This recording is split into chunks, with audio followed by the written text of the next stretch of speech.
Hello, let's look at carbohydrates. They are sugars and they do have CH2O brackets N. N is 3, 4, 5, 6, and so on. So when you have this formula, its generic formula, it's called OSE. So that means glucose, fructose, and so on. Now, if you have one of these units, it's called monosaccharide. If you have two units, that's called disaccharide, and more units or many units is polysaccharides.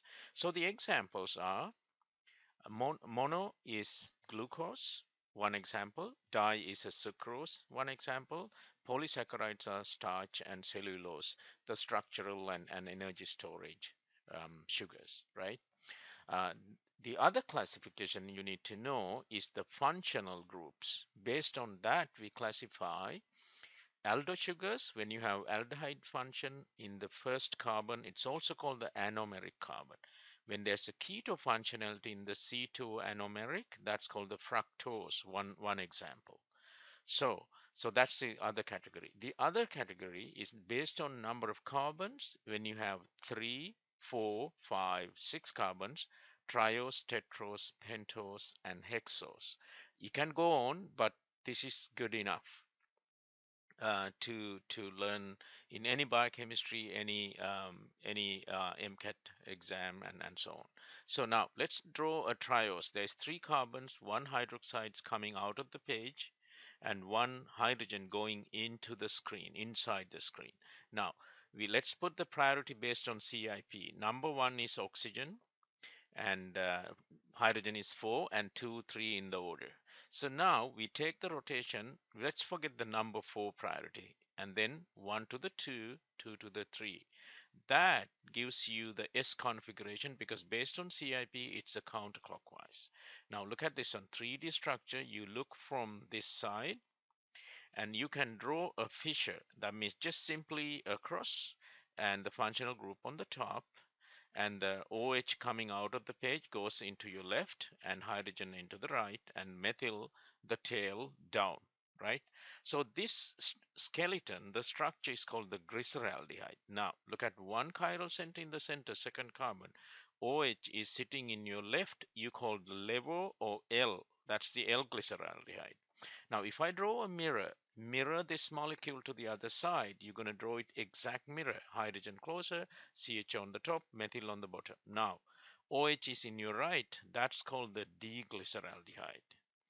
That's the chiral center, last chiral centers to the D, right? Now look at this one.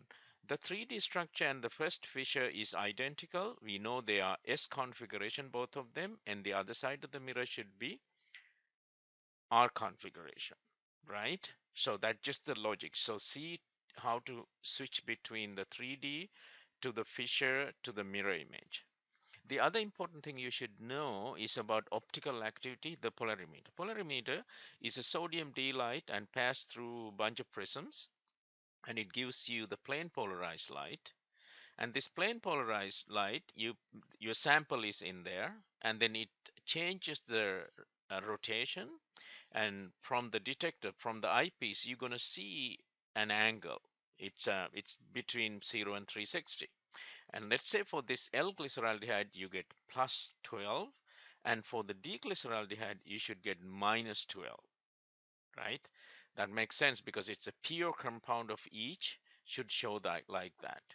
Now, let's look at this one. The CIP gives you the empirical method, which is SNR, and then the Fischer gives you the LD convention, right? And then polarimeter experiment gave you plus 12 and minus 12. So these are 3 different things. So we should not mix them each other, okay? So the optical activity is an experiment, and CIP is an empirical method, and LD is a convention. Now, another thing to notice here, if you have the pure compound plus 12 and 1-to-1 mixture of minus 12, L and D glyceraldehyde 1-to-1, it's called the racemic mixture. The reason is the optical activity plus 12 cancels with the minus 12, and it's optically inactive, right? This type of mixtures are called the racemic mixtures. And also there's enantiomeric excess is 0. That's really important thing to know if it is relevant. Now, let's look at how to draw another Fischer projection. This is glucose, 1, 2, 3, 4, 5, 6 carbons, and the third carbon looking to the left, and this skeleton is glucose. That's how we remember. Third one, opposite side or left side. Now you can mark 4 chiral centers. The last chiral center, fourth one, is sticking to the right side. So it's dextro or D-glucose. That's how you get the name. Now this one I consider man standing. Let's put the man to sleep. Put that on a bed. Right? There you go. That's man sleeping. Now you just draw the same thing. Left goes up, right goes down. Right? Third hydroxide group up. So 1, 2, 3, 4, 5, and label the carbons if you need to, and then we're going to make a cyclic because this form is called the open chain, D-glucose, the open chain. Now if we attack fifth carbon to the first carbon carbonyl, the anomeric, and there's delta plus on the carbon and delta negative on the oxygen, you hit from the bottom and you push the oxygen down, the anomeric oxygen, right? Now you can draw it this way. It's called the Haworth structure, and you can just draw it. And the second OH is down, third OH is up, as it is in the sleeping man's position. Now, one thing to memorize, see this OH on the carbon 1 anomeric carbon is down. See, alpha, just down sign, that's alpha. That's how we remember. Down, looking down is alpha. Let's hit the other way because it's sp2 carbon anomeric carbon, can get hit from top or bottom. Hit from the top with the blue sign. Now you draw the same skeleton, nothing is changed except the chiral anomeric carbon. Right? So that one's sticking up now because you hit from the top, right? And it pushed up. That looks like the beta. You see sticking up, that's beta. It's also called the beta anomer. The other one is alpha anomer. Now, another thing to remember, look at this red arrows. They are actually equilibrium. They're going back and forth. That means alpha anomer goes back to the open chain and goes back to the beta anomer. Beta anomer can do the same thing, because the reason is this aldo open chains and this alpha and beta anomers are interchangeable in the water, in the blood, in the urine, right? So that's the important thing. They are interchangeable. They can switch back and forth because they are equilibriums, right? Now let's look at the name for this one. This sugar had the D-glucopyranose structure because pyranose is a 6-carbon ring and 5-carbon ring in the fructose is furanose. So this one has a pyranose and the beta on the bottom one, so the beta D-glucopyranose. Now look at this one. If I put the dotted lines and mark these two corners, one is sticking up, the other one is sticking down. This is the sticking up portion in the Haworth, and let's draw this one. This is the sticking down portion in the Haworth. Now you get a perfect chair conformation. This one also called the 1C4, but just chair, right? Now look at the beta hydroxide group and then the other hydroxyl groups as it is, up and down. Now this one has a specific situation. All are equatorial bonds. Now this is 60% of that one, and then the alpha is actually 40%. This is very significant if you're doing biochem or biology, right? So just know Fischer to Haworth, Haworth to the chair conformations. This beta alpha beta D glucopyranose um, form is very stable, right? Now let's look at the chiral centers. The 4 chiral centers in D-glucose is N is 2 to the N number of isomers you can get, 2 to the 4, that means 16 isomers. Out of the 16 there's 8 L's and 8 D's. Okay, now also like I mentioned, all equatorial beta D-glucopyranose is actually in natural D pool the most common one, and it's 2 billion years here with the first cell to even today's every cell pretty much. So this is because of the stability and the availability in the natural D pole. So you're going to see a lot of D sugars in the biological system, right? Okay, so now let's look at, like I mentioned, the aldo functionality can have equilibrium with hemi, and that's also called the pyran or furan because of six member is pyran and five member ring is furan. And these also have the names. If it is aldo, hemiacetal, acetal.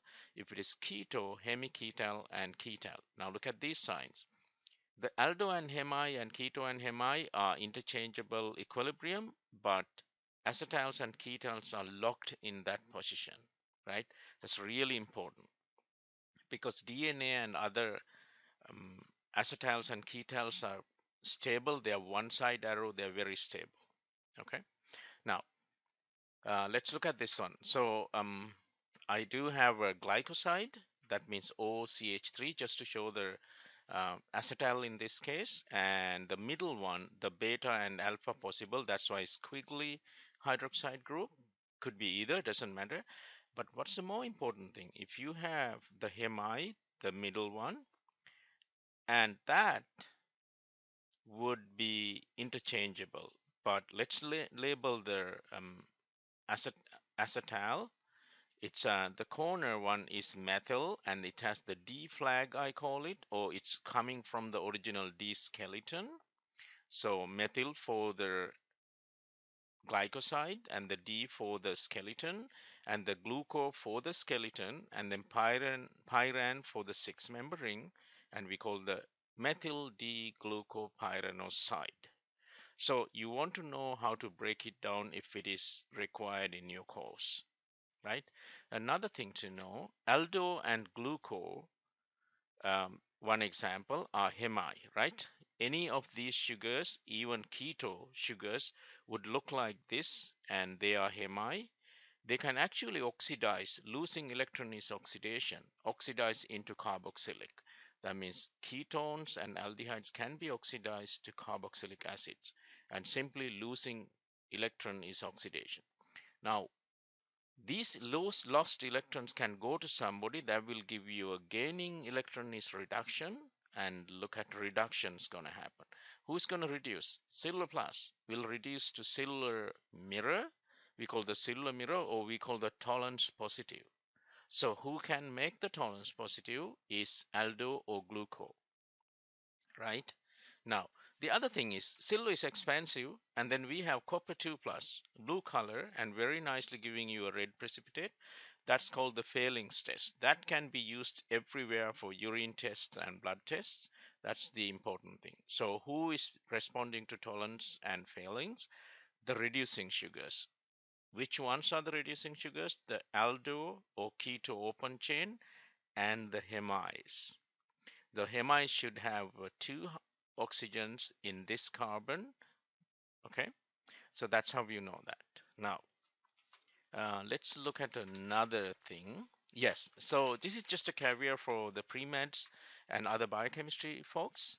And the sweeteners are actually reduced sugars. Earlier I said about the oxidized sugars. This is a reduced mannose actually. When it is reduced mannose, all of them are hydroxide groups. Then these are called the polyols. This one especially we call the D-Mannitol. It's coming from D-mannose. Try to draw the D-mannose, okay? Now, this is how the D-mannose looks like, right? Now, this is reduced, and that will make D-mannitol. These are natural, no, these are synthesized sweeteners, and they are osmoles, and they have no calorie, but gives you a sweetness in your tongue. So we can use it as sweetness, and also this is so small. Perhaps you know this will be in your IVs and especially special patients that need to be remove the water like accidents and brain hemorrhages and so on, right? Okay, now this one. Um, Look at this one. So this is the two sugars. One is pyranoside, the other one is furan. Actually, what you have is glucose and fructose, and it's connected from the anomeric two carbons. That means number one and number two carbon of the fructose. So this is the sucrose. Sucrose is non-reducing. Why? This center is locked. It's a non-reducing sugar.